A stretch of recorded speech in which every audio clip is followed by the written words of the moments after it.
I don't know where you're listening from.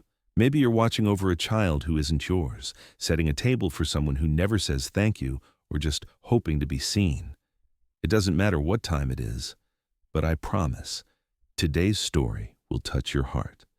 In the gleaming high-rises of downtown Chicago, where the wind cuts through steel and glass like memories through the heart, lived a woman whose name the world had forgotten, but whose hands held together a family that never knew it was breaking.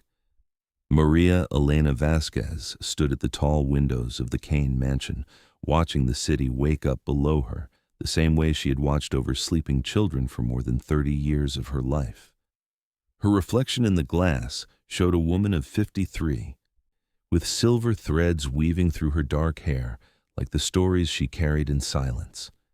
Her hands, weathered by decades of folding tiny clothes and wiping away tears that weren't her own, pressed gently against the cold window as she listened to the familiar sounds of the house stirring to life.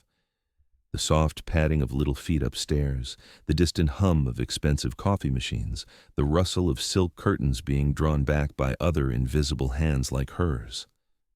Maria had arrived at this mansion 6 months ago, carrying nothing but a worn leather suitcase and a heart that had learned to love without expecting love in return. The employment agency had been clear about her role: care for Emma Kane, the 4-year-old daughter of Richard Kane, one of Chicago's most successful investment bankers, a man whose net worth ran into the tens of millions, but whose emotional bank account seemed perpetually overdrawn. The morning routine was always the same. Maria would rise at 5:30, her internal clock more reliable than any alarm, and begin preparing Emma's breakfast in the pristine kitchen that gleamed like a showroom, but felt as warm as a mortuary. She would hum softly in Spanish, old lullabies her own mother had sung to her in their tiny apartment in Pilsen, back when the neighborhood still smelled of fresh tortillas and hope instead of gentrification and goodbye. As she warmed milk and cut fruit into perfect little stars and hearts, Maria would think about her own daughter, Sophia, who would have been 28 now if fate had been kinder. The cancer had taken her when she was just 7, leaving Maria with arms that ached to hold a child and a love that had nowhere to go but into the lives of other people's babies. Emma would come down the grand staircase like a little angel, her blonde hair tangled from sleep, her blue eyes still heavy with dreams. "Maria," she would call out, and for a moment the mansion would fill with something that resembled joy. Maria would scoop her up, breathing in that sweet scent of childhood, milk and innocence in the faint lavender of expensive sheets. "Buenos dias, mi corazón," Maria would whisper, and Emma would giggle, even though she didn't understand the words. Love, Maria had learned, was a language that needed no translation. She would braid Emma's hair while telling her stories about brave princesses and kind dragons, about faraway places where children were treasured like precious jewels, instead of being seen as obligations to be managed. Richard Kane would appear briefly, always in motion, always checking his phone for cryptocurrency prices or looking over financial reports that showed his investment portfolio growing by the day. His fortune was built on calculated risks and cold mathematics, Bitcoin holdings that fluctuated like his moods, stock options that multiplied while his connection to his daughter divided. He was handsome in that sharp, expensive way that money polishes into men, but his eyes held the same emptiness that Maria recognized in the mansion's perfectly arranged rooms. "Good morning, Emma," he would say, placing a distracted kiss on his daughter's forehead before accepting the coffee that Maria had prepared exactly the way he liked it, strong enough to keep him awake through another 18-hour day of building wealth that he never seemed to have time to enjoy. He rarely acknowledged Maria directly, treating her presence like part of the house's infrastructure, necessary but unremarkable, like the heating system or the security cameras. The dismissal in his glances cut deeper than any words could have. Maria had worked in enough wealthy homes to recognize the look, the way employers' eyes would slide past her as if she were furniture, as if her thoughts and feelings were as invisible as her uniform.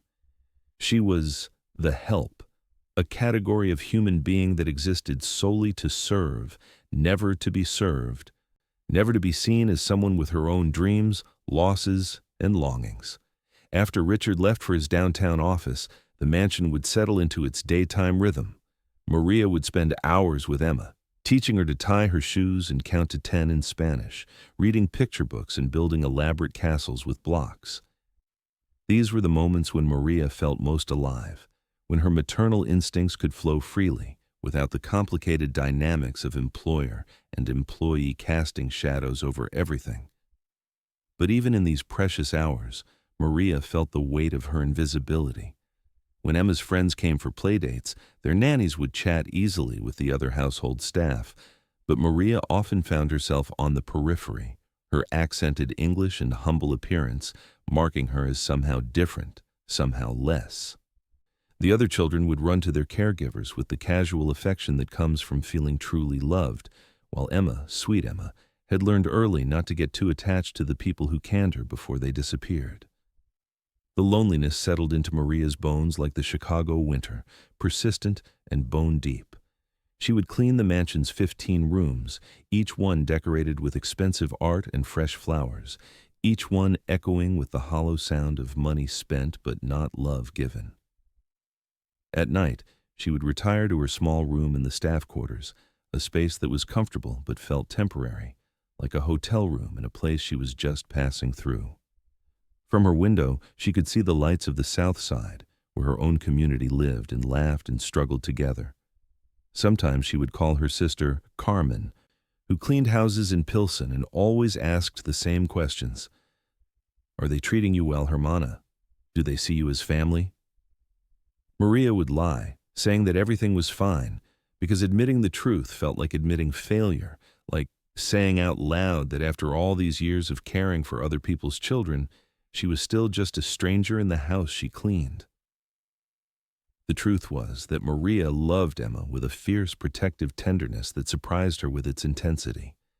She loved the way the little girl's face lit up during story time, the way she would curl up against Maria's chest during thunderstorms, the way she would share her most important 4-year-old secrets in the quiet moments before bedtime.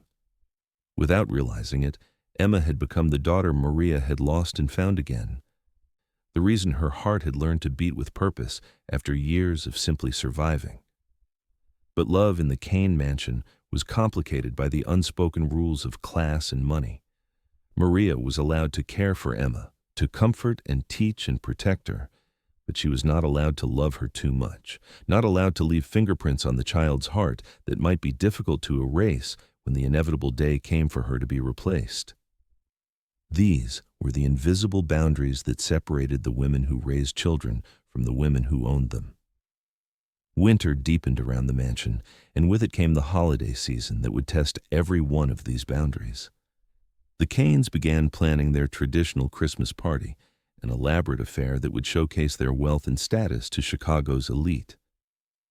The mansion was transformed into something from a magazine spread, garlands of imported evergreen, crystal ornaments that cost more than Maria's monthly salary, a tree that towered over the grand foyer like a monument to excess. Maria watched the preparations with mixed feelings. She was excited for Emma, who bounced around the house like a little bird, drunk on the magic of Christmas morning approaching, but she also felt the familiar ache of exclusion, knowing that on the night of the party, she would be expected to keep Emma upstairs and out of sight, to remain invisible while the family she had held together celebrated without acknowledging her existence. The guest list read like a who's who of Chicago society: real estate moguls, tech entrepreneurs, politicians whose campaign coffers were filled with contributions from people like Richard Kane. These were people whose wealth was measured not just in millions, but in the power to shape the city itself. People whose children attended private schools that cost more per year than Maria had ever earned in her lifetime. As December 23rd approached, Maria felt a growing sense of dread. Something in Richard's behavior had changed over the past few weeks. He seemed more distant than usual, more critical of small things that had never bothered him before. When Emma spilled juice on her dress, he snapped at Maria for not being more careful. When the little girl cried during a particularly difficult math lesson, he questioned Maria's teaching methods with an edge in his voice that made her stomach clench with worry. The mansion felt different too, charged with intention that Maria couldn't quite name. The other staff members, the housekeeper, the cook, the gardener, seemed to be avoiding her, their conversations stopping abruptly when she entered a room. It was like being slowly erased from a photograph, fading around the edges until even her shadow seemed less substantial. On Christmas Eve morning, everything changed. Emma had been running a slight fever for 2 days, nothing serious by Maria's experienced assessment, but enough to make her clingy and irritable. Maria had been monitoring her carefully, giving her children's fever reducer and keeping her comfortable with cool cloths and extra cuddles. Richard, stressed about the evening's party and the important business connections he hoped to cement, saw only problems where Maria saw normal childhood illness. He burst into Emma's room that morning, where Maria was quietly reading to the little girl, and his face was a mask of frustration and something darker. "What's wrong with her?" he demanded, his voice sharp with accusation. "The party is tonight. She needs to be well enough to make an appearance."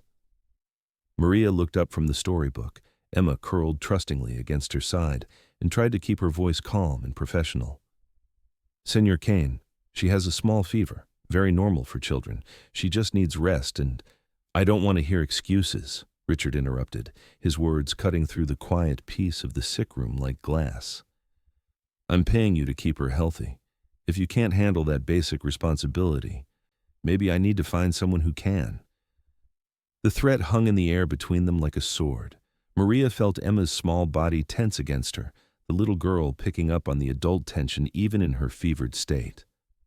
For a moment, Maria wanted to defend herself, to explain that childhood illnesses were a normal part of growing up, that love and care were more important than perfect health records. But she had learned long ago that arguing with employers only made things worse. Instead, she nodded quietly and promised to monitor Emma more closely. Richard left the room without another word, but the damage was done. Maria spent the rest of the day feeling like she was walking on glass, every decision scrutinized, every action weighed for signs of failure. That evening, as the mansion filled with the sounds of the Christmas party, laughter and crystal tinkling and the soft jazz of a hired quartet, Maria sat in Emma's darkened room, holding the sleeping child and fighting back tears. Through the walls, she could hear the celebration of a family and community that she had helped to nurture but would never truly be part of. She thought about her sister Carmen's question, "Do they see you as family?" The answer, Maria realized with a pain that felt like physical hunger, was that she had been fooling herself. No matter how much love she poured into this house, no matter how much of her heart she gave to Emma, she would always be an outsider, always dispensable, always just help. But even as these thoughts circled in her mind like cold wind, Maria looked down at Emma's peaceful face and felt that familiar surge of protective love. Tomorrow would bring whatever it would bring. Tonight, she would keep this little girl safe and warm and loved, because that was what her heart demanded, regardless of recognition or gratitude or job security. Outside, the Chicago winter pressed against the windows, and inside, Maria held on to the one thing that no amount of money could buy or sell, the knowledge that she was exactly where a child needed her to be, and that sometimes that had to be enough. The morning after the Christmas party arrived, gray and heavy with the kind of snow that turns the city quiet and contemplative. Maria woke early as always, but something felt different in the mansion's atmosphere. Emma's fever had broken during the night, and the little girl was sitting up in bed, asking for breakfast with the restored energy of childhood resilience. As Maria prepared Emma's morning meal, she could hear voices in Richard's study, his voice and another man's speaking in the low, serious tones of business being conducted. She recognized the second voice as belonging to James Morrison, Richard's business partner and closest friend, a man whose Bitcoin investments had made him wealthy beyond imagining and whose opinions carried significant weight in Richard's decision-making process. "She's been here 6 months, Richard," Morrison was saying as Maria passed by the partially open door with Emma's breakfast tray. Don't you think it's time to upgrade? My family uses an agency that provides nannies with proper credentials, university education, references from the best families in the city. Maria's steps slowed involuntarily, her heart beginning to pound with a familiar dread. She had heard conversations like this before, in other houses, other lives that had ended with packed suitcases and tearful goodbyes from children too young to understand why their caregiver was suddenly gone. Maria does her job adequately, Richard replied, but his voice lacked conviction. Emma seems attached to her. Attached? Morrison's laugh was cold as the wind outside. Richard, you're not running a charity. You need someone who can represent your family properly, someone who can network with the other nannies in our social circle. Your daughter deserves better than some woman from the South Side with a high school education. The words hit Maria like physical blows. She stood frozen in the hallway, Emma's breakfast tray trembling in her hands, as the two men discussed her life as if she were a piece of furniture being considered for replacement. The casual cruelty of their assessment, reducing 30 years of childcare experience, mountains of love given freely, and countless nights of selfless devotion to some woman from the South Side, made her feel suddenly dizzy with humiliation and rage. Besides, Morrison continued, his voice growing more persuasive, what kind of example is she setting for Emma? Do you want your daughter growing up thinking it's acceptable to have such low aspirations? The nanny children see every day shapes their understanding of what women can achieve. Maria forced herself to continue walking, to push through the door into Emma's room where the little girl waited with outstretched arms and a bright smile. "Maria, I feel so much better," Emma announced, and for a moment the joy in her voice almost drowned out the poison of the conversation Maria had just overheard. But as the day wore on, Maria felt the weight of Morrison's words settling over her like a heavy blanket. She had always known that her lack of formal education was a source of insecurity in the wealthy households where she worked. While other nannies had college degrees and specialized training, Maria had learned childcare through necessity, experience, and the deep well of maternal instinct that had been both her greatest gift and her most painful burden. She watched Emma play with the expensive toys that filled her room, educational games designed to stimulate cognitive development, imported dolls that cost more than Maria's monthly rent, electronic learning devices that promised to give children advantages in an increasingly competitive world. But when Emma abandoned all of these sophisticated playthings to curl up in Maria's lap for a story, Maria wondered if Morrison and people like him understood anything at all about what children actually needed. That afternoon, as Emma napped, Maria found herself wandering the mansion's halls with the restless energy of someone trying to memorize every detail before it disappeared. She paused in the grand living room, where family photographs lined the mantelpiece in expensive silver frames. Richard and his late wife Catherine at their wedding, both of them young and radiant with the confidence that money provides. Catherine holding baby Emma in the hospital, her face glowing with new mother's love and exhaustion. Emma's first steps, first birthday, first day of preschool. Maria was in none of these photographs, of course. The people who witnessed, encouraged, and celebrated these milestones were never the people who were later honored in the permanent record of family memory. She had helped Emma learn to walk, had been present for most of her birthdays, had comforted her tears and celebrated her achievements, but her presence would leave no trace in the official story of the Kane family history. The realization should have been familiar. She had lived this reality in every household where she had worked, but somehow it felt particularly sharp in this moment of potential ending. She thought about all the children she had loved and lost over the years, all the families she had served who had moved on without her as easily as changing seasons. Sometimes former charges would remember her years later, sending Christmas cards or graduation announcements. But more often, she became just another face from childhood, half remembered and soon forgotten. Evening arrived with the kind of bitter cold that made even the mansion's heated rooms feel fragile against the Chicago winter. Richard came home later than usual, his mood dark and distracted. Over dinner, Emma chattering happily about her day while Maria served from the sidelines, he barely responded to his daughter's attempts at conversation.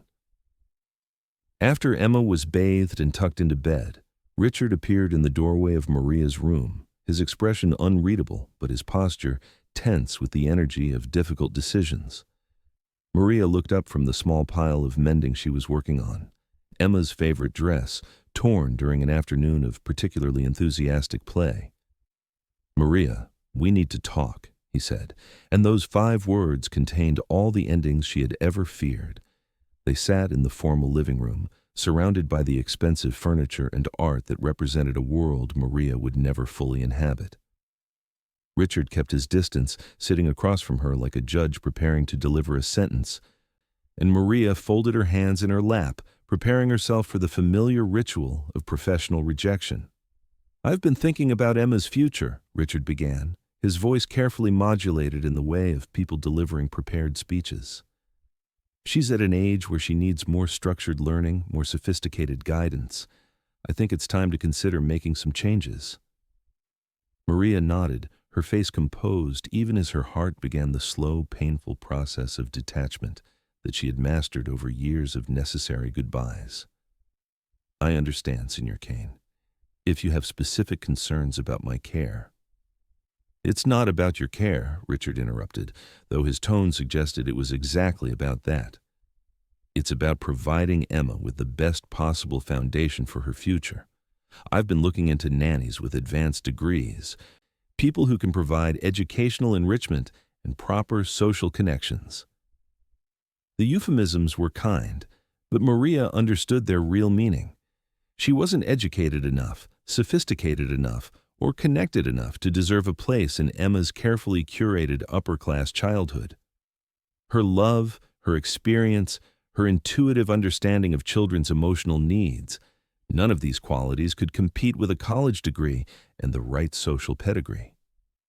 "When would you like me to leave?" Maria asked quietly, her dignity intact even as her world began to crumble around the edges. Richard looked surprised by her composure, perhaps expecting tears or pleas for reconsideration. "After New Year's Day. That will give us time to find someone suitable and allow for a smooth transition." A smooth transition. As if Emma's attachment could be surgically removed and replaced without trauma. As if love could be handed over like a set of house keys. Maria had seen this fantasy play out in other families, the adult belief that children were endlessly adaptable, that their bonds were as temporary and replaceable as their clothes. "I would like to explain to Emma myself," Maria said, her voice steady but firm. "She deserves to understand why I'm leaving, to have time to say goodbye." Richard shifted uncomfortably, perhaps recognizing for a moment that his daughter's feelings might be more complicated than his business decision allowed for. "Of course, but I'd prefer you not make it too emotional. Children adjust quickly when adults don't make a big fuss about these transitions." Maria almost smiled at the irony. In all her years of caring for other people's children, she had learned that it was the adults who struggled most with emotional transitions, the adults who created the fuss by pretending that love could be turned on and off like a light switch. Children, in her experience, were far more honest about what they felt and what they needed. That night, Maria lay awake in her small room, looking out at the lights of the South Side and thinking about the conversation she would have with Emma in the morning. How do you explain to a 4-year-old that love doesn't always mean staying? How do you prepare a child for another loss without destroying her faith in the reliability of the adults who claim to care for her? She thought about her own childhood in Mexico, the way her grandmother had prepared her for difficult changes by telling stories about seeds that had to break open before they could grow into flowers. Maybe she could help Emma understand that sometimes people come into our lives not to stay forever, but to plant something important that would bloom long after they were gone. Outside her window, the city slept under its blanket of snow, and Maria began the slow process of letting go of another family, another child, another piece of her heart that she would leave behind like breadcrumbs on a path she could never walk again. But even as she grieved what was ending, she held on to the knowledge that her love for Emma was real, and that real love always leaves traces, even when it's no longer visible to the naked eye. The morning came too soon and not soon enough. Maria woke with the heavy feeling that accompanies days of reckoning when the conversations we've been dreading can no longer be postponed. Emma bounded into the kitchen as usual, her blonde curls bouncing with the irrepressible energy of childhood, unaware that this would be one of their last mornings together. "Can we make pancakes today, Maria?"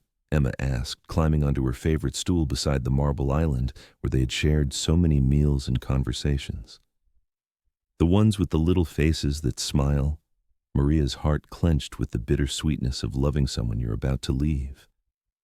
"Si, mi amor," she said, pulling ingredients from the cupboard with hands that trembled only slightly. "We can make the happiest pancakes in all of Chicago." As she mixed batter and heated the griddle, Maria watched Emma draw pictures at the kitchen table, stick figures that she claimed were the two of them, going to the park, reading stories, having adventures that would now belong only to memory. The little girl hummed tunelessly while she worked, occasionally looking up to share important 4-year-old observations about the weather, her dreams from the night before, or the way the morning light made everything look like it was covered in glitter. "Maria," Emma said suddenly, her crayon pausing mid-stroke, "why was Daddy talking so serious last night? I heard voices." Children, Maria had learned, were like sensitive instruments that picked up emotional frequencies. Adults thought they were hiding. Emma might not understand the specifics of adult conversations, but she could feel the currents of change flowing through the house like a shift in air pressure before a storm. Maria flipped a pancake into the shape of a smiley face and chose her words carefully. "Sometimes grown-ups have to make difficult decisions, Corazon. Changes that feel scary but might be necessary." Emma frowned, the kind of concentrated expression that meant she was working hard to understand something beyond her years. "Are you going away, Maria? Like Mama did?" The question hit Maria like a physical blow. Catherine Kane had died when Emma was barely 2 years old enough to remember the presence of maternal love, but too young to understand the finality of death. In Emma's mind, important people in her life simply went away sometimes, and Maria realized with devastating clarity that her departure would confirm this frightening pattern of abandonment. "Not like Mama," Maria said quickly, kneeling down to Emma's eye level, her hands cupping the little girl's face with infinite tenderness. "Mama went to heaven because she was very sick, but she watches over you every day. I'm going away because sometimes that's just what happens with nannies. But I'll always remember you, and you can always remember me." Emma's eyes filled with tears that seemed too mature for her small face. "I don't want you to go away. I want you to stay forever and ever." Maria pulled Emma into her arms, breathing in the sweet scent of childhood shampoo and innocent trust, feeling the small body shake with sobs that came from a place too deep for 4-year-old words to reach. "I know, mi amor, I know. But listen to me." She pulled back to look into Emma's eyes, seeing there the reflection of every child she had ever had to leave behind. "Do you remember the story I told you about the lighthouse keeper?" Maria asked. Emma nodded, hiccuping slightly. "The woman who kept the light burning so ships could find their way safely to shore. Well, sometimes lighthouse keepers have to move to different lighthouses, but the light they helped to create keeps burning inside all the people they helped, forever and ever." Emma considered this with the seriousness that children bring to metaphors that help them make sense of a confusing world. "Am I a ship?" she asked. "You're the most beautiful, strongest ship in the whole harbor," Maria said, wiping away Emma's tears with gentle fingers. "And I helped light your way for a little while, but now you have your own light inside you. You'll remember everything I taught you about being kind and brave and loving, and that light will help you help other people too." They finished breakfast in a kind of bittersweet peace, Emma asking practical questions about when Maria would leave and whether she could visit sometimes, Maria giving honest but gentle answers that she hoped would provide comfort without false promises.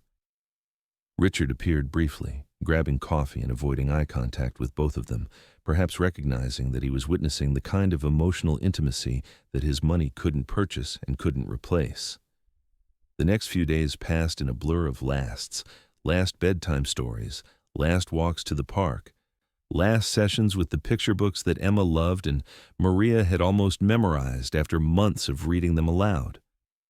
Emma seemed to mature visibly during these final days, as if understanding that she was losing something precious forced her to grow up just a little bit faster than she should have had to. Maria began the quiet process of packing her few belongings, folding her clothes around the small treasures that Emma had made for her over the months. Crayon drawings, painted handprints, a bracelet made of plastic beads that spelled out "I love Maria" in crooked letters. These gifts would travel with her to whatever came next, physical proof that her love had mattered to someone, even if only for a brief season. On New Year's Eve, the mansion was quiet and contemplative. Richard having canceled his usual holiday party plans in deference to the family transition taking place. Maria spent the evening with Emma, letting the little girl stay up past her bedtime to watch the ball drop on television, both of them cuddled together on the couch in Emma's room as if they were storing up warmth for the cold separation ahead.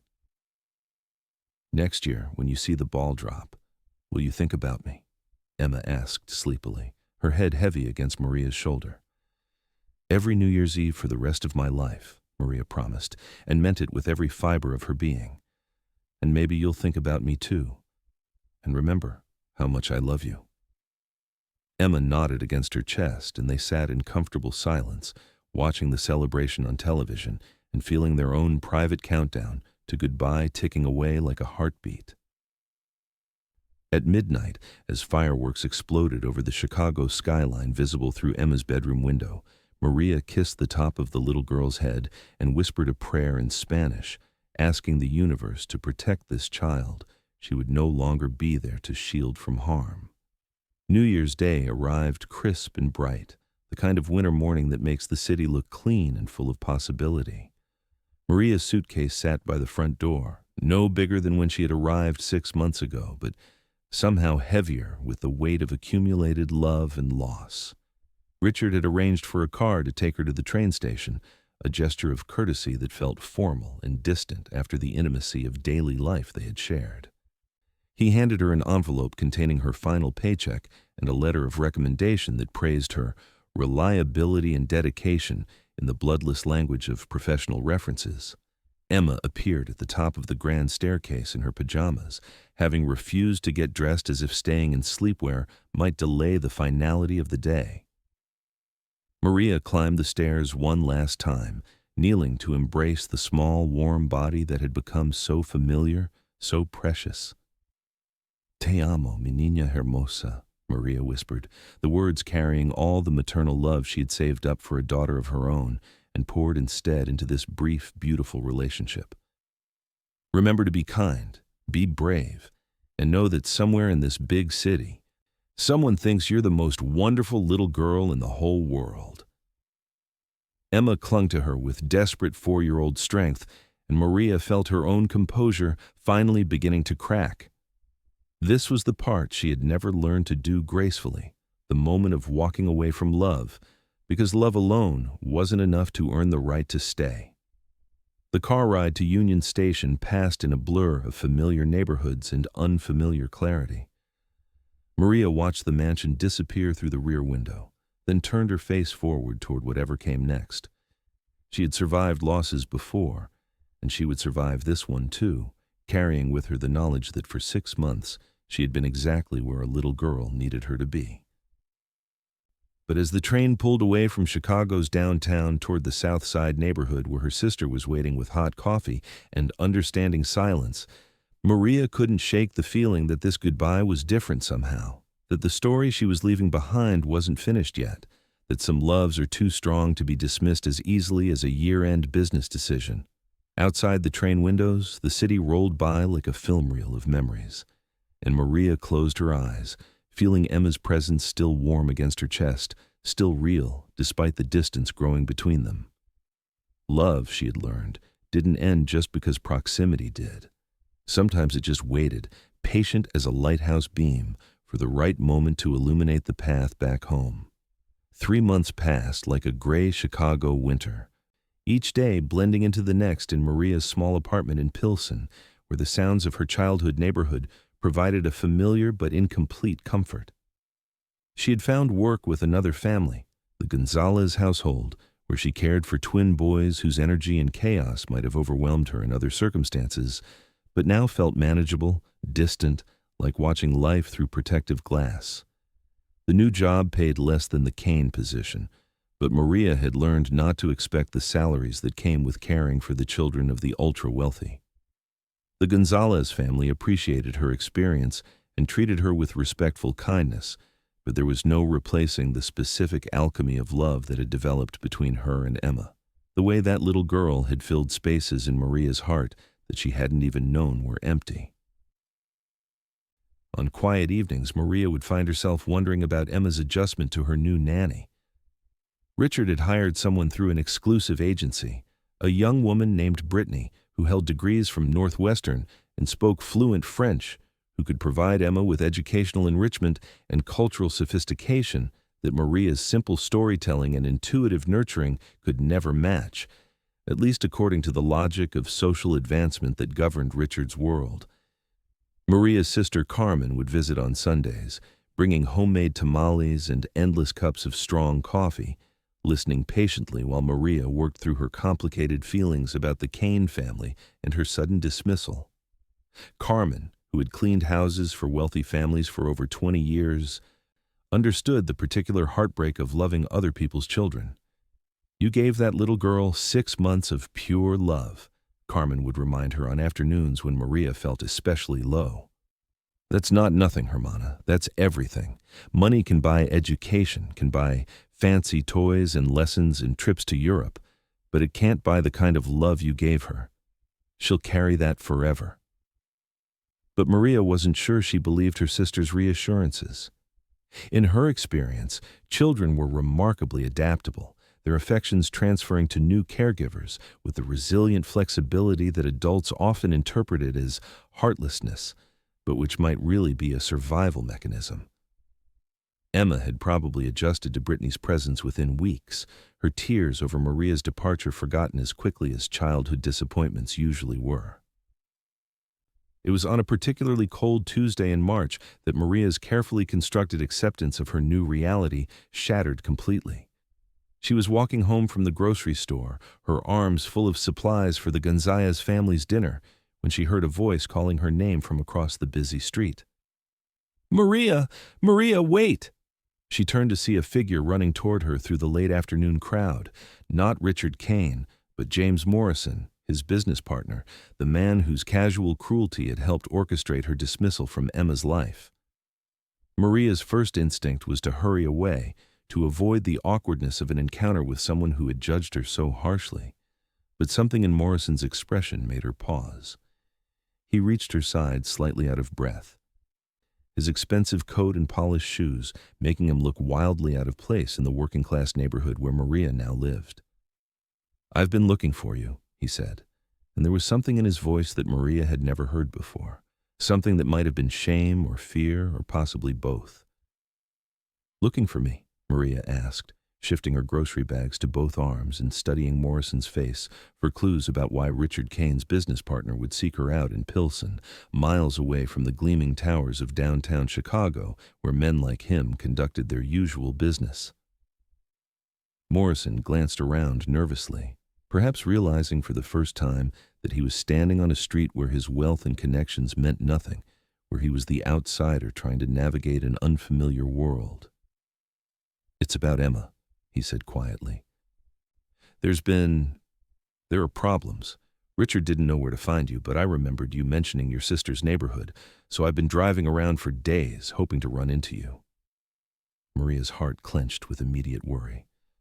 "What kind of problems? Is she hurt? Is she sick?" "Not physically," Morrison said quickly. "But Maria, she's not doing well. Not since you left. The new nanny, Brittany, she's everything we thought Richard wanted. Educated, sophisticated, connected to all the right families. But Emma won't bond with her. She barely speaks anymore, barely eats. She asks for you constantly."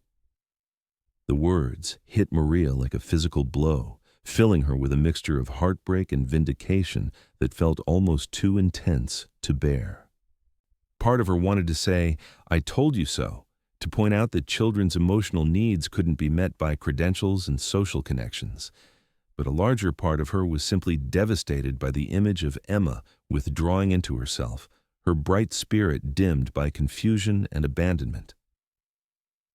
"She's been having nightmares," Morrison continued, his voice dropping lower as if he were sharing state secrets. "Waking up crying, calling for you. Richard hired a child psychologist who says she's experiencing abandonment trauma compounded by her mother's early death. The doctor says she needs stability, continuity, especially from maternal figures." Maria closed her eyes, feeling the weight of Emma's pain settle over her like a heavy blanket. She had worried about exactly this scenario, had tried to prepare Emma as gently as possible for their separation, but she had also known that no amount of explanation could make a 4-year-old understand why someone who loved her had chosen to leave. "Why are you telling me this?" Maria asked, opening her eyes to find Morrison watching her with an expression she couldn't quite read. "What do you want from me?" Morrison looked uncomfortable, running his hand through his perfectly styled hair in a gesture that revealed how far he had stepped outside his usual realm of confidence and control. "Richard won't admit it, but he knows he made a mistake. The house feels wrong without you. Emma's bedroom feels like a mausoleum. Even the other staff members have noticed the change."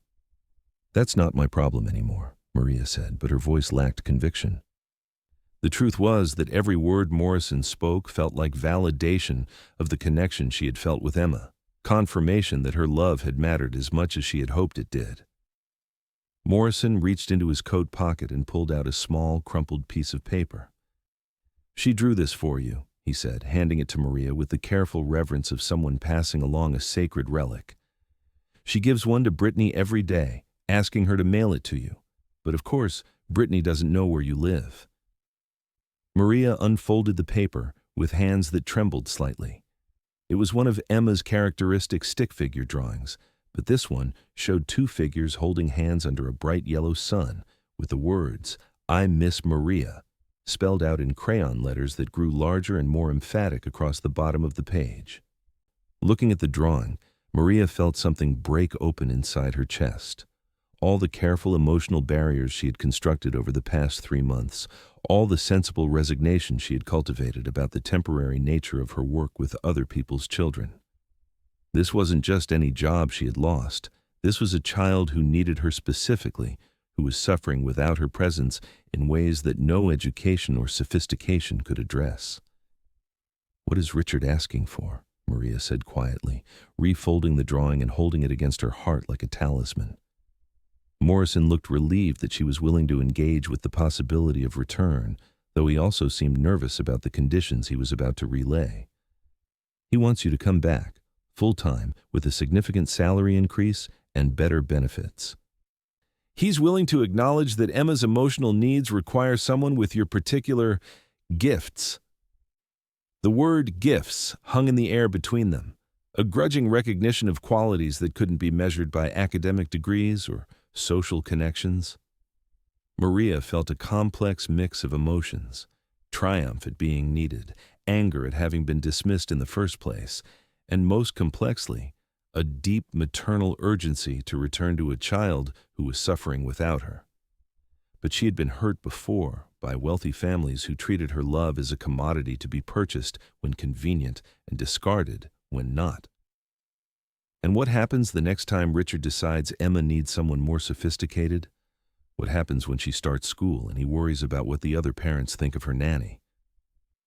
Morrison was quiet for a long moment, perhaps recognizing that these weren't unreasonable concerns given the circumstances of Maria's original dismissal. "I think Richard understands now that some things matter more than appearances," he said finally. "I think he's learned that Emma's happiness and stability are worth more than social status." Maria wanted to believe this was true, but she had seen too many wealthy families make temporary compromises for their children's emotional needs only to revert to their original priorities once the immediate crisis passed. Still, the thought of Emma crying for her every night, of that bright spirit withdrawing into silence and sadness, made Maria's own needs and pride seem suddenly much less important. "I need to think about it," Maria said, though she already knew what her answer would be. Love, especially maternal love, didn't calculate risks or demand guarantees. It simply responded to need, to the cry of a child who was suffering. Morrison nodded understandingly, pulling a business card from his wallet and writing something on the back. "That's Richard's private number," he said. "Call him when you're ready." "But Maria—" He paused, his expression more serious than she had ever seen it. "Don't wait too long. That little girl needs you, and every day she goes without you feels like forever to her." After Morrison left, Maria stood on the sidewalk in her working-class neighborhood, holding Emma's drawing and feeling the weight of a decision that would shape not just her own future, but the emotional trajectory of a 4-year-old girl who had already experienced too much loss for someone so young. The evening light was beginning to fade over Chicago, painting the sky in shades of rose and gold that reminded Maria of all the sunsets she had watched with Emma from the mansion's tall windows. Somewhere across the city, in a house filled with expensive furniture and emotional emptiness, a little girl was probably getting ready for bed, asking her new nanny the same question she had been asking for 3 months. "When is Maria coming home?" Maria folded the drawing carefully and put it in her purse, next to her heart, and her hope that sometimes love really could find its way back to where it was needed most. That night, Maria sat at her small kitchen table with a cup of coffee growing cold between her hands, staring at Richard Kane's private phone number and weighing the competing demands of her pride and her heart. Through the thin walls of her apartment, she could hear the familiar sounds of family life in Pilsen, children playing in the hallway, mothers calling them in for dinner, the comfortable chaos of a community where everyone knew everyone else's business and cared about it too. This was her world, the place where she belonged culturally and economically, where her accent didn't mark her as different and her lack of formal education didn't disqualify her from respect. Returning to the Kane mansion would mean once again stepping into a space where she would always be an outsider, where her value was measured entirely by her usefulness to people who would never see her as their equal. But it would also mean returning to Emma, and that thought made all other considerations seem secondary. Maria's phone rang just after 9 o'clock, the sound startling in the quiet apartment. She glanced at the caller ID and saw a number she didn't recognize, though something about the area code looked familiar. "Hello?" she answered carefully. "Maria." The voice was small, young, and heartbreakingly familiar. "It's Emma. I called you from Daddy's phone when he was in the bathroom." Maria's breath caught in her throat. Hearing Emma's voice after 3 months of silence felt like being struck by lightning, painful and illuminating at the same time. "Emma, mi amor, how did you get this number?" "I saw Mr. Morrison write it down for Daddy," Emma said, her words tumbling over each other with the urgency of someone who knew she had limited time to say everything important. "Maria, why did you go away? Did I do something bad?" The question broke Maria's heart into what felt like 1,000 pieces. In all her preparations for leaving, in all her gentle explanations about why nannies sometimes had to move to different jobs, she had never adequately addressed the self-blame that children automatically assume when important adults disappear from their lives. "No, Corazon, you didn't do anything bad," Maria said, her voice thick with tears she was trying not to let Emma hear. "You are the most perfect, wonderful little girl in the whole world. I had to leave because sometimes grown-ups make decisions that don't make sense to children, but it was never because of anything you did wrong." "I miss you every single day," Emma said, and Maria could hear the tears in her young voice. "I drew you so many pictures and I saved all my best stories to tell you, and I've been really good for Brittany, but she doesn't know how to braid my hair the way you do, and she doesn't know the songs you sing when I'm scared." Maria closed her eyes, picturing Emma in the mansion's formal living room, probably sitting on one of the expensive couches where they had read so many stories together, her little legs dangling because she wasn't quite big enough to reach the floor. The image was so vivid, it felt like Emma was right there with her instead of miles away across the city. "I miss you too, Emma," Maria said softly. "Every morning when I wake up, I think about what you might be having for breakfast. Every evening when the sun sets, I remember how we used to watch it together from your bedroom window." "Are you coming home?" Emma asked, and the hope in her voice was so raw, so desperate, that Maria felt her last resistance crumble completely. Home. That's what Emma had called the mansion, not Maria's workplace, not the Kane house, but home. As if the three of them had been a family, as if Maria's presence had been what made the house feel like something more than just an expensive address. "I'm going to talk to your daddy about that," Maria promised.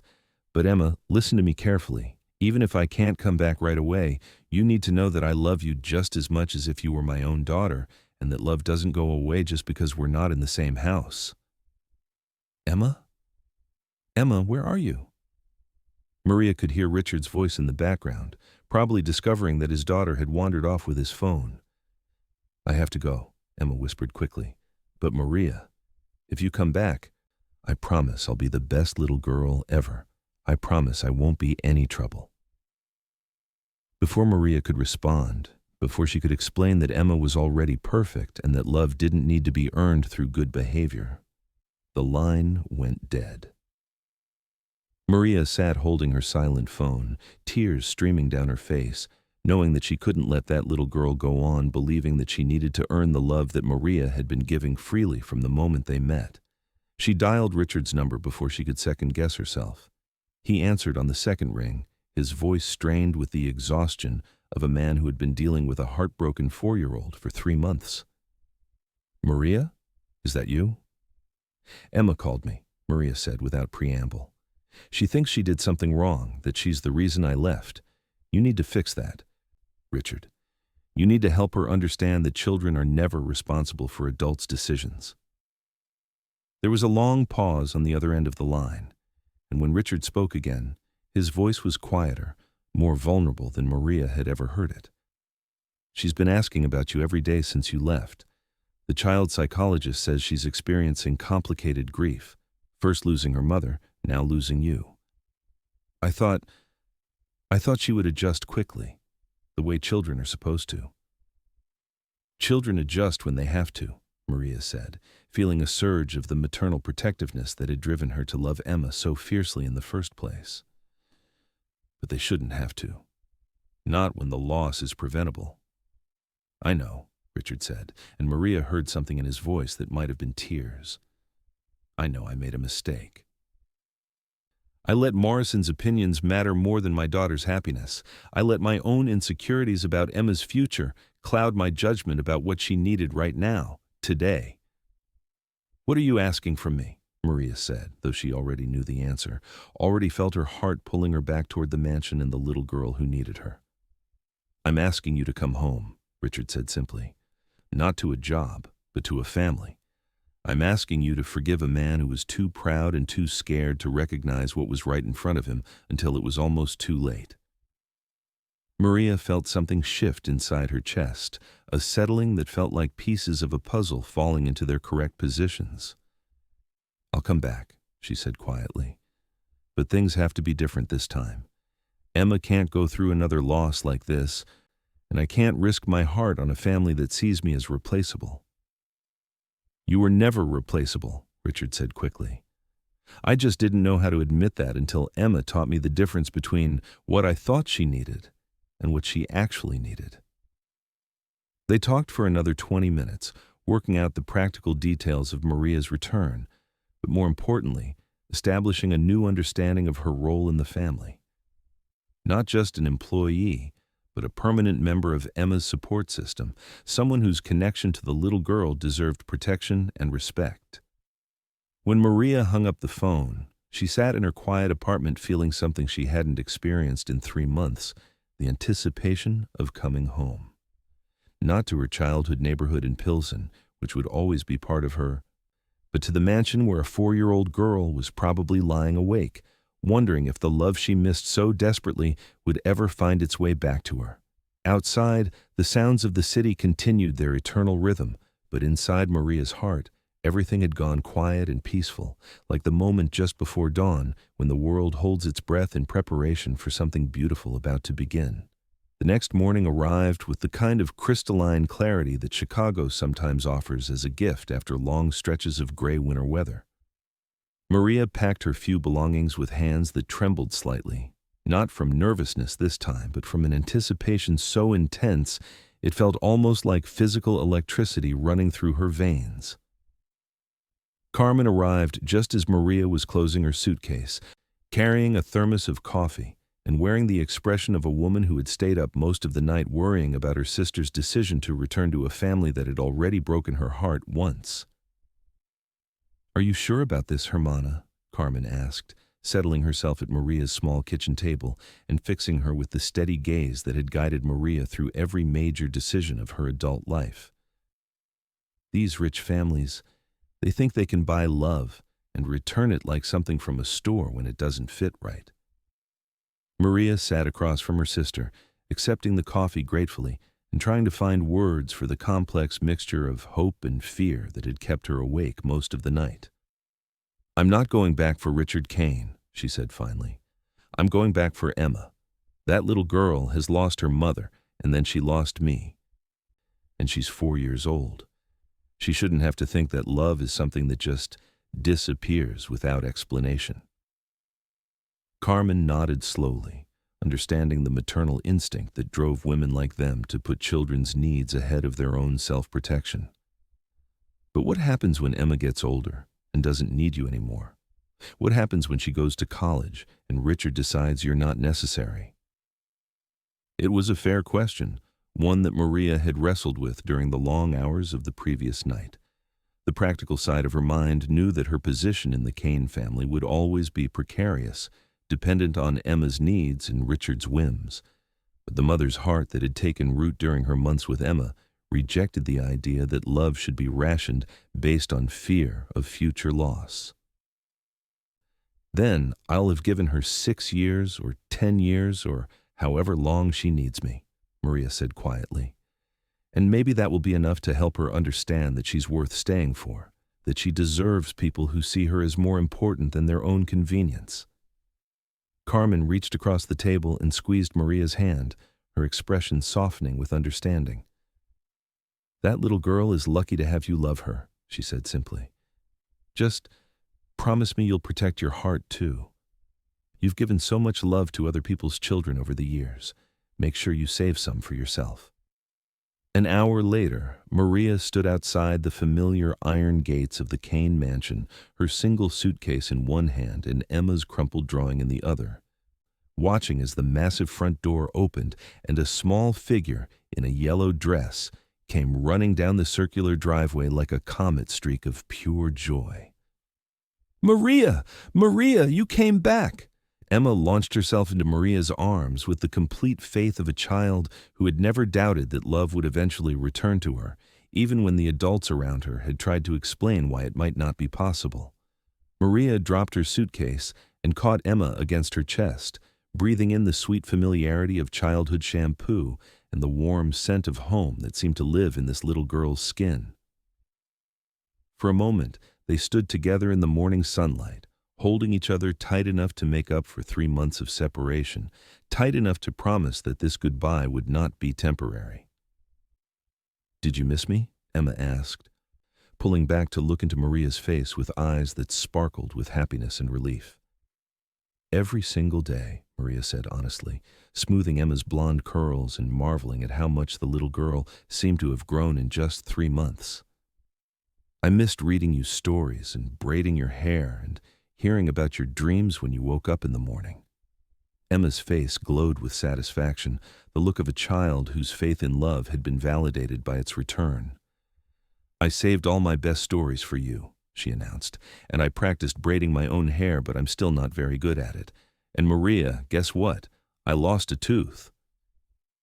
Richard appeared in the doorway of the mansion, watching the reunion with an expression that Maria had never seen on his face before, something that looked like wonder, mixed with gratitude, mixed with the humility of a man who had almost lost something he didn't know he couldn't live without.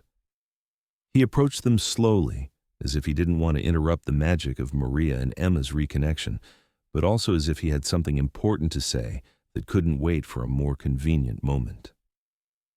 "Maria," he said quietly, his voice carrying weight that hadn't been there in their previous interactions.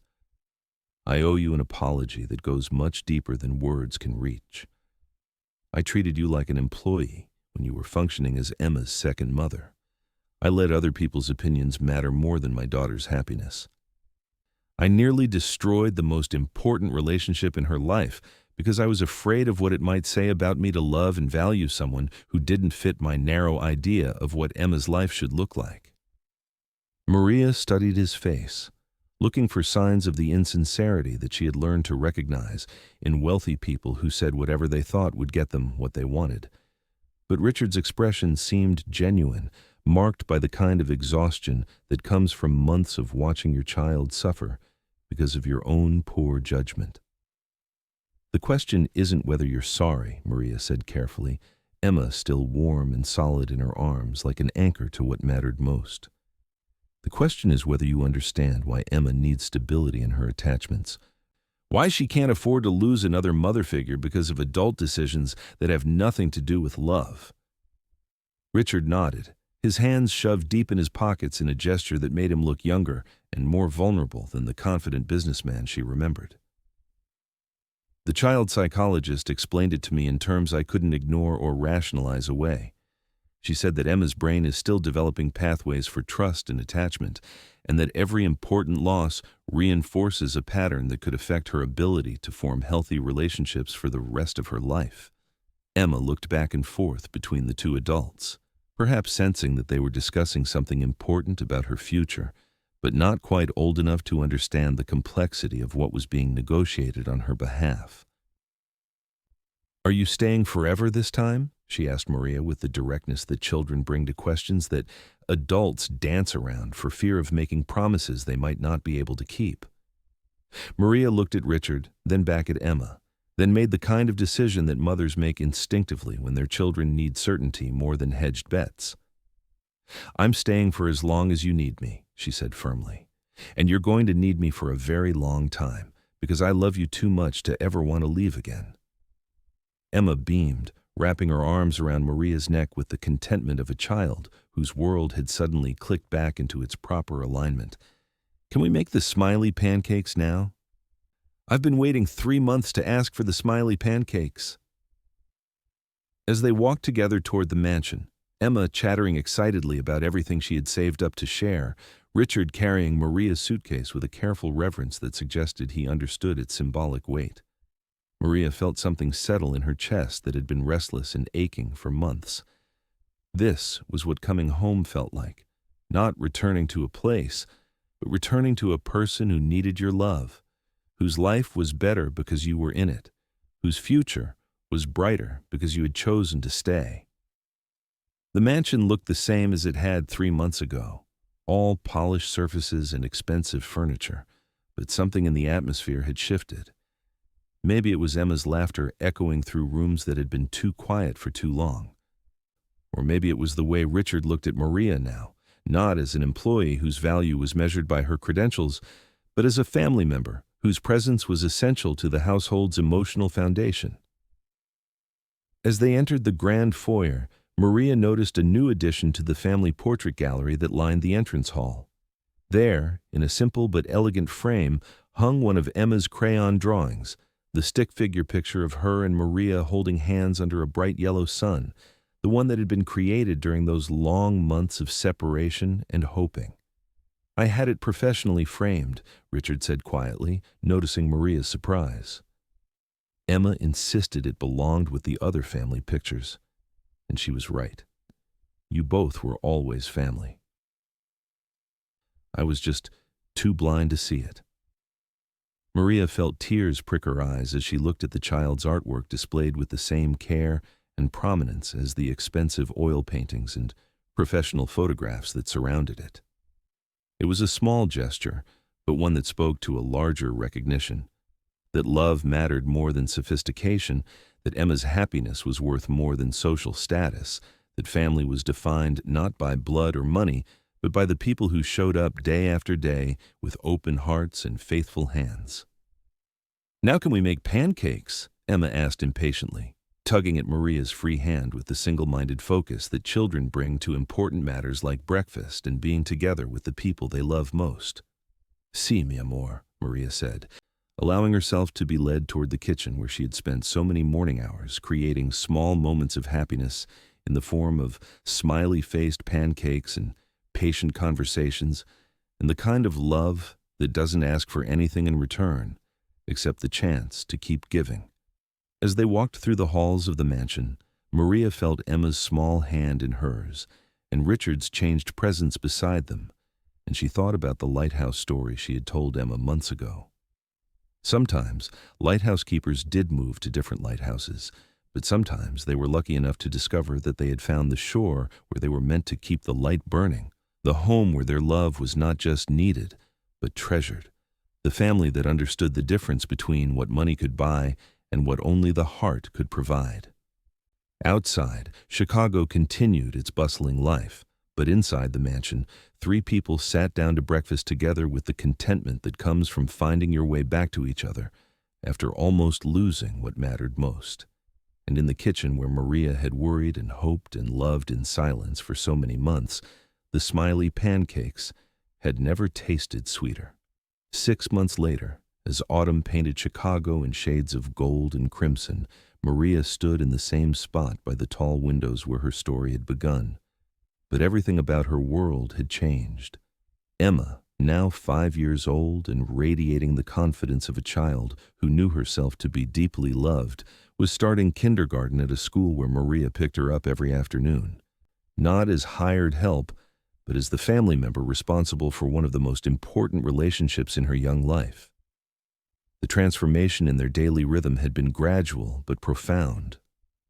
Richard, who had once disappeared into his downtown office before dawn and returned long after Emma's bedtime, now made a point of being present for dinner most evenings, asking about Emma's day and including Maria in family conversations with the natural ease of someone who had learned to see value in perspectives different from his own.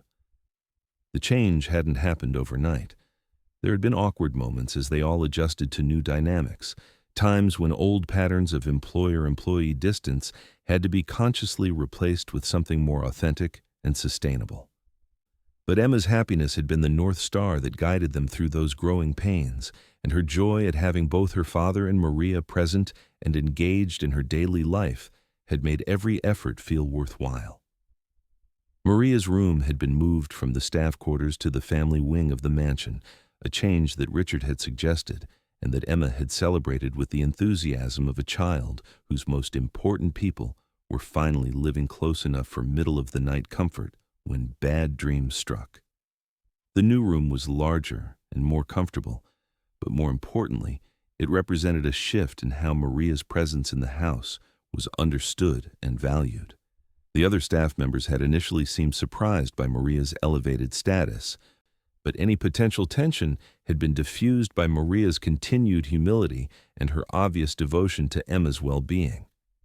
She had not become demanding or entitled with her increased security.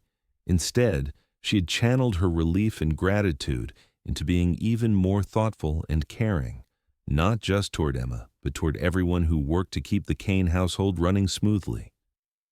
Emma herself had blossomed in ways that went beyond what Maria had dared to hope for during those dark months of separation. The nightmares had gradually disappeared, replaced by the sound sleep of a child who knew that her most important attachment was safe and permanent. Her appetite had returned along with her natural chattiness, and she had begun to display the kind of curiosity and confidence that comes from feeling emotionally secure. "Maria!" Emma called from across the living room where she was working on a watercolor painting, her tongue sticking out slightly in the concentrated expression she wore when creating art. "Do you think Daddy would like a picture of our family for his office?" Maria turned from the window, smiling at the sight of Emma surrounded by paints and brushes, her blonde hair pulled back in the uneven pigtail she had insisted on creating herself that morning. I think he would love that, Corazon. What does our family look like in your painting? Emma held up her artwork proudly, revealing 3 stick figures holding hands in front of a house that looked remarkably like the mansion, complete with tall windows and a garden where colorful flowers bloomed in defiance of artistic perspective. That's you, and that's me, and that's Daddy. And see this? She pointed to a small brown spot near one of the figures. That's Coco, the puppy Daddy said we might get for Christmas. The casual way Emma said our family made Maria's heart swell with a happiness so complete it felt almost overwhelming. This was what she had dreamed of, but never quite dared to expect, not just to be needed or valued, but to be claimed, to be included in the very definition of what constituted Emma's family structure. Richard appeared in the doorway, home from work earlier than usual, carrying a bouquet of flowers that he'd gotten into the habit of bringing for both Maria and Emma on Fridays, a small gesture that had evolved naturally as his understanding of family dynamics had deepened and matured. "What are you ladies up to this evening?" he asked, settling into the comfortable chair that had become his designated spot for after-work conversations, loosening his tie with the satisfied expression of a man who genuinely looked forward to coming home. "I'm painting our family for your office," Emma announced, holding up her artwork for his inspection. "Do you like it? Maria helped me mix the colors, but I did all the painting myself." Richard studied the picture with the serious attention he might have given to a business proposal, recognizing that Emma's art represented something much more important than aesthetic achievement.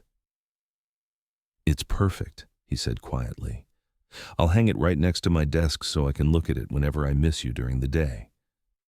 Emma glowed with satisfaction, but Maria heard something extra in Richard's voice, a weight that suggested he had something particular on his mind. She had learned to read the subtle signs of his moods over these months of closer relationship, and something in his posture suggested that this ordinary Friday evening might be about to become less ordinary. "Emma," Richard said casually, "would you mind taking your painting to the kitchen to dry while Maria and I talk for a few minutes? I have something important I want to discuss with her." Emma gathered her art supplies with the careful responsibility she had developed for taking care of her belongings, chattering to herself about where the painting should go to avoid being disturbed by household activities. When she had disappeared down the hallway, Richard turned to Maria with an expression that was both serious and somehow nervous. "I've been thinking about this for weeks," he said without preamble, reaching into his jacket pocket and pulling out a legal-sized envelope that he held awkwardly, as if it contained something precious and fragile. "Emma's happiness and stability depend on knowing that you're going to be part of her life permanently, not just until some other opportunity comes along or some other employer offers you more money." Maria felt a flutter of anxiety, wondering if this conversation was heading toward some kind of contract negotiation that would formalize her employment in ways that might make her position feel less like family and more like a business arrangement. But Richard's expression was too warm, too personal for this to be simply about employment terms. "I want to adopt you," Richard said quietly, the words coming out in a rush, as if he had been practicing them, but still wasn't sure how they would be received. "Not in the legal sense, obviously, but Emma needs to know that you're her family forever, that no one can ever take you away from her again. And I need to know that too, because watching her go through that loss taught me that your relationship with her is just as important to me as it is to her." Maria stared at him, processing words that she had never expected to hear from any employer, let alone from the man who had once dismissed her so coldly for not having the right credentials or social connections. "What exactly are you asking?" she said carefully, afraid to misunderstand something that felt too important for confusion. Richard opened the envelope and pulled out a set of legal documents that looked official and complex. "I'm asking if you would allow me to establish a trust fund in your name, something that would provide for your security and Emma's peace of mind for the rest of your life. I'm asking if you would consider letting Emma legally list you as her emergency contact and medical decision maker if something ever happens to me. I'm asking if you would be willing to be named in my will as Emma's guardian, the person she would live with if I'm not here to take care of her." The gravity of what Richard was proposing hit Maria like a wave. He wasn't just offering her job security. He was offering her full partnership in Emma's life, legal recognition of the emotional reality that had developed between them over months of daily care and mutual love. "You want me to be Emma's mother," Maria said softly, the word carrying all the weight of hopes she had carried since her own daughter's death years ago. "You already are Emma's mother," Richard corrected gently. "I'm just asking if you'd be willing to make that official, in ways that would protect both of you and give Emma the security of knowing that her family structure is permanent."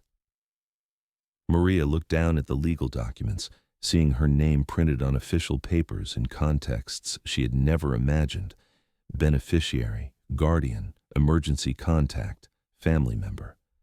The girl who had grown up in Pilsen, who had cleaned houses and taken care of other people's children for 30 years, who had been dismissed and forgotten by families who had moved on without her, was being offered not just recognition, but legal inclusion in the life of a child who had become the center of her world.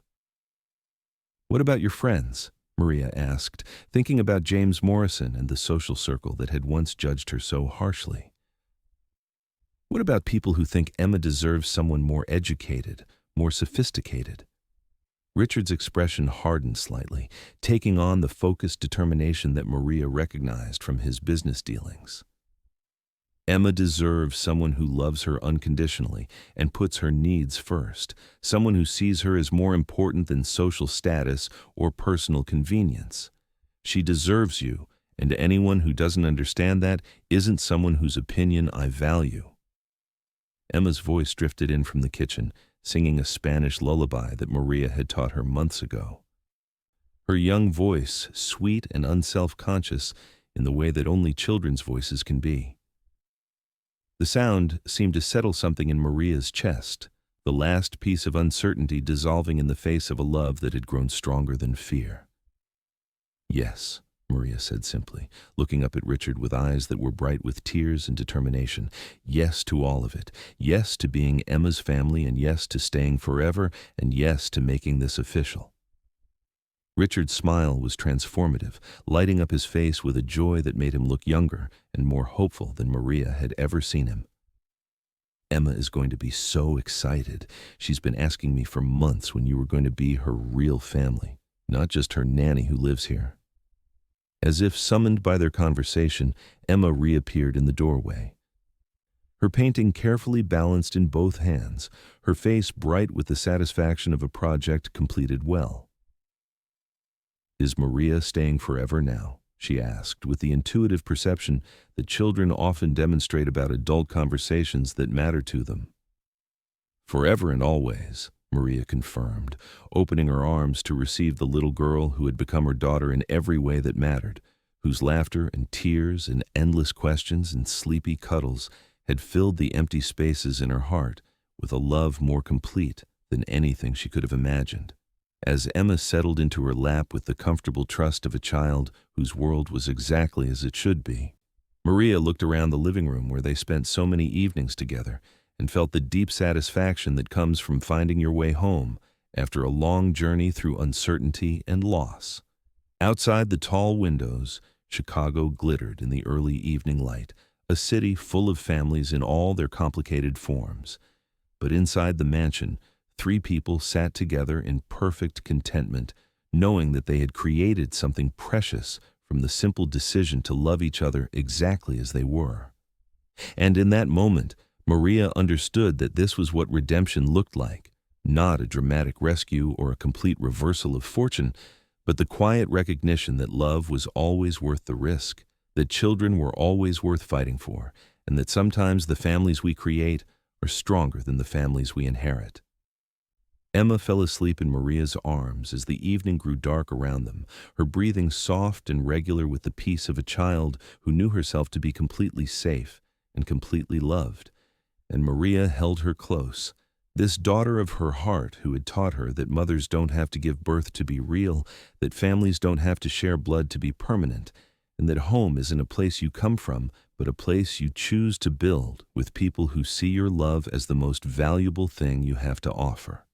1 year later, On a crisp October morning with the kind of golden light that makes Chicago look like a city painted in honey, Maria stood in the same spot by the tall windows where her story had begun, watching Emma play in the mansion's garden below. But now she wasn't standing alone. Richard beside her, both of them holding steaming cups of coffee and sharing the comfortable silence of people who had learned to find peace in quiet moments together.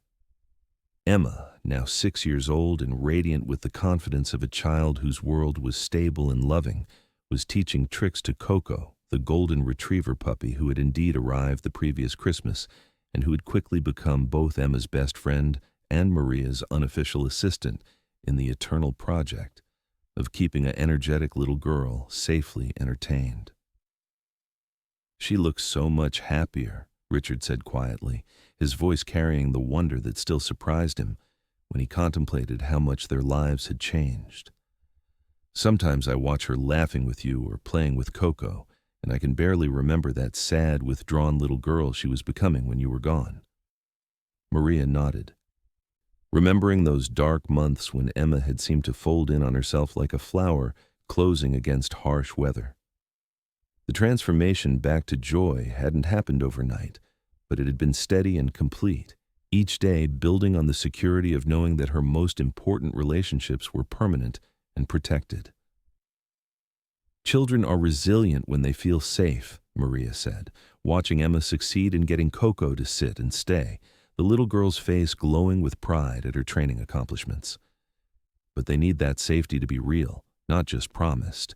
They need to know that the people who love them aren't going anywhere, even when things get difficult." The wisdom in her words came from 30 years of caring for other people's children and from the specific learning curve of almost losing Emma and then fighting to build something more secure the second time around. Maria had become an expert in reading the subtle signs of childhood anxiety and the equally subtle signs of childhood trust restored. The legal adoption papers that Richard had mentioned were now filed and official, making Maria not just Emma's caregiver, but her legal guardian and family member in ways that no employer could reverse or dismiss. The trust fund he had established would ensure that Maria's financial security would never again depend on the whims of wealthy employers, and Emma's future would always include the woman who had become her mother in every way that mattered. But beyond the legal protections and financial security, the most significant change was in the daily rhythm of their lives together. Richard had restructured his work schedule to be present for family dinners and bedtime routines, choosing to be a father who was actually present rather than just financially supportive. Maria had blossomed in her new role as not just a caregiver, but a full partner in Emma's upbringing, her opinions and insights valued and sought after in every decision about the little girl's education, activities, and social development. Emma herself had become the bridge between Maria's working-class roots and Richard's wealthy world, adapting easily to bilingual conversations and multicultural family traditions, equally comfortable in the mansion's formal dining room and in Maria's sister Carmen's crowded kitchen in Pilsen. She had learned to move between different social contexts with the fluid confidence of a child whose identity was secure regardless of setting. "Maria!" Emma called from the garden, waving excitedly at the window where she knew her parents would be watching. "Come see what Coco learned. He can shake hands now." Maria waved back, then turned to Richard with a smile. "Shall we go admire the great training achievement?" Richard laughed, the kind of easy, genuine laughter that had become common in the household as they had all learned to find joy in ordinary moments. "Lead the way, Emma's mama." The casual way he said Emma's mama still made Maria's heart flutter with happiness, even after months of official recognition. She had been called many things over her lifetime: nanny, caregiver, domestic worker, help, but mama was the title that had always mattered most, the role she had been born to fill but had never expected to claim so completely. As they walked through the mansion toward the garden door, Maria reflected on the journey that had brought her to this point. The house looked the same as it had 2 years ago when she first arrived with her worn suitcase and her heart full of hope tempered by experience. But everything about her place in it had been transformed. The staff quarters where she had once lived in emotional isolation were now guest rooms, while Maria's bedroom in the family wing was decorated with Emma's artwork and photos of their adventures together. The formal distance that had once characterized her interactions with Richard had been replaced by the comfortable intimacy of co-parents who trusted each other's judgment and shared the same priorities. Emma met them at the garden door, Coco dancing around her feet with the enthusiasm of a puppy who had learned that successful tricks resulted in treats and praise from multiple sources. "Watch this," Emma commanded, then proceeded to put Coco through his repertoire of recently mastered commands with the serious concentration of a professional dog trainer. "Muy impressive, mi amor," Maria said, applauding as Coco successfully navigated the complex sequence of sight, stay, shake, and play dead that Emma had choreographed. "You're going to be the best dog trainer in all of Chicago." Emma beamed at the praise, then threw her arms around Maria's waist with the spontaneous affection that had returned to her personality as her emotional security had been restored. "I love you, Mama Maria," she said, using the name she had created to distinguish between her birth mother, Catherine's memory, and her lived experience of Maria's daily maternal presence. "Te amo también, corazón mío," Maria replied, stroking Emma's blonde hair and feeling the familiar surge of protective tenderness that had made every sacrifice and risk worthwhile. Richard watched this exchange with the expression of a man who had learned to recognize miracles in ordinary moments, who had discovered that the most valuable things in his life were the ones that couldn't be purchased with money or negotiated with business strategies. As they spent the morning in the garden together, Emma and Coco playing elaborate games while Maria and Richard planned the weekend activities and discussed Emma's progress in school, Maria felt the deep satisfaction that comes from lives lived in harmony with their deepest purposes. She thought about the woman she had been when she first walked through the mansion's front doors, carrying her small suitcase and her large hopes, expecting nothing more than a job that would allow her to love someone else's child while keeping her own heart carefully protected. She had never imagined that she would find not just employment, but family, not just financial security, but emotional fulfillment, not just a place to work, but a home to cherish. Emma ran over to where they were sitting on the garden bench, grass stains on her knees and leaves in her hair, her face flushed with the exertion and joy of childhood play. "Can we have lunch in the garden today?" she asked breathlessly. "Like a picnic but at home?"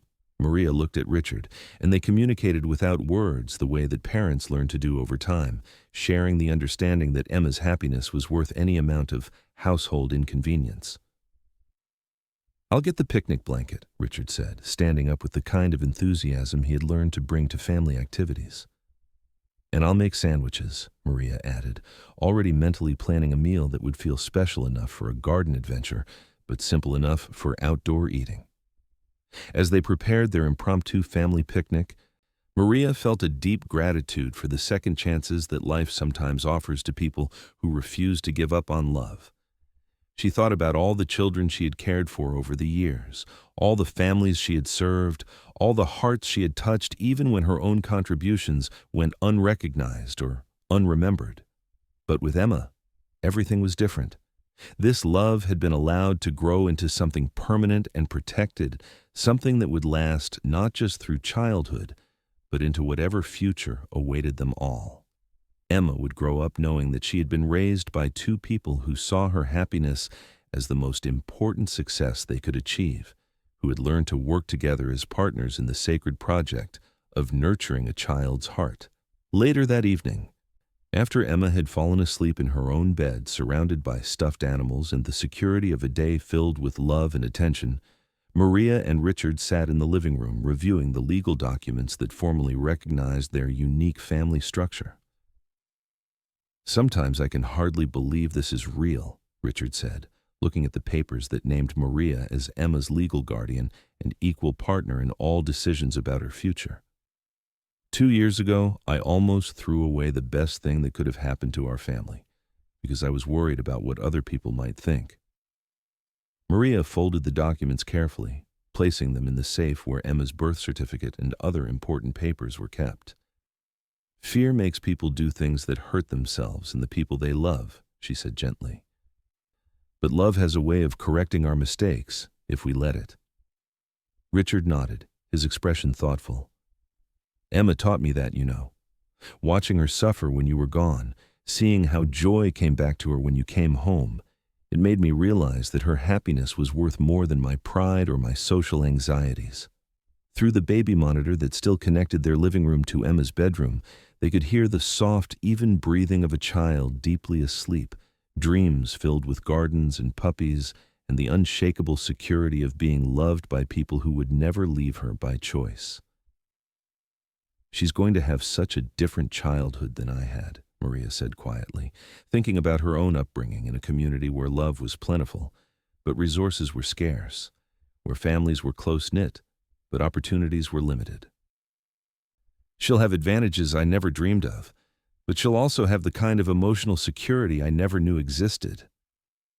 Richard reached over and squeezed Maria's hand, a gesture that had become natural between them, as they had learned to navigate their roles as co-parents and family members.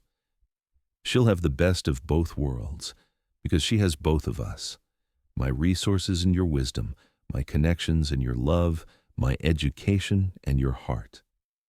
As the evening settled around them and Chicago twinkled beyond the tall windows, Maria felt a peace so profound it seemed to radiate from her bones outward. This was what home felt like. Not a place you were born into, but a family you chose to build with people who saw your love as the most valuable contribution you could make. And so this is where we find Maria today. Not as the invisible woman cleaning someone else's house, but as the mother figure to a little girl who will grow up knowing that families are created by choice and sustained by commitment, that love doesn't always look like what society expects, and that sometimes the most important people in our lives are the ones who choose to stay, not because they have to, but because they want to.